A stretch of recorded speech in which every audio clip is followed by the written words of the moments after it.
แต่ที่หักที่เคียงข้างเจ้ามานั้นเขาคือผู้ใดกุมมือของเจ้าไว้เหมือนกับคอยเลยผมคมสายสาที่เจ้าให้มาหัวใจเต้นลัวเนื้อตัวเหมือนคนที่ให้วิญญาณอยู่ดีๆเจ้านั้นมาบอกลาเริ่มยืนบอกไว้สมองมันสั่นมันซาเหลือเกินบ่ทันได้ตั้งตัวก็บอกเคยคิดว่าเราจะปล่อยมือกัน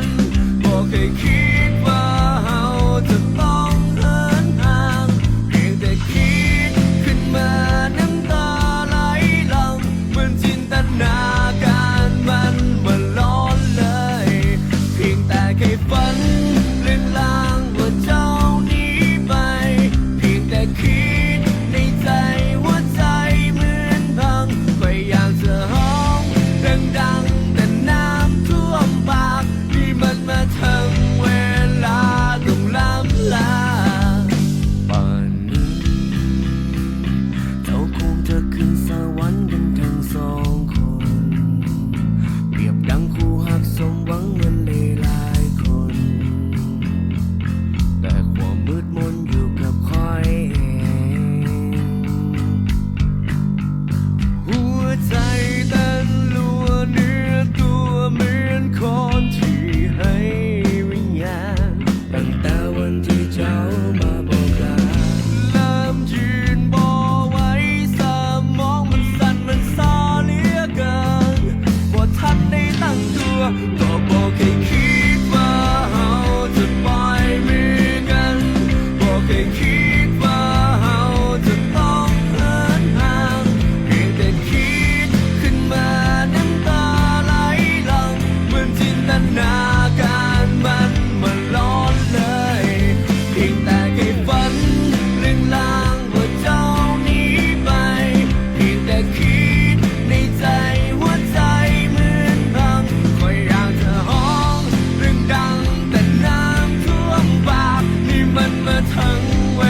ลาต้องล้ำลาอย่าไปจะคอยเลย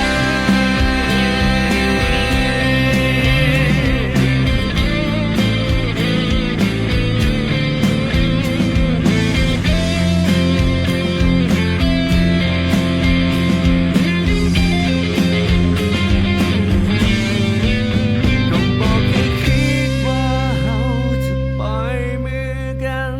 บอกให้คิดว่าเราจะต้องเหินห่างเพียงแต่คิดขึ้นมาน้ำตาไหล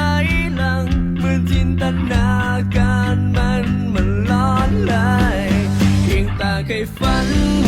ลางๆว่าเจ้าหนีไปเพียงแต่คิดในใจหัวใจเหมือนพังคอยอยากจะร้องดังๆอยากจะค่อยไปนี่มันมาถึงเวลาต้องล้ำลาอย่าไปจะคอยเลยโอ้โหอย่าไปจะคอยเลยโอ้โหอย่าไปจะคอยเลย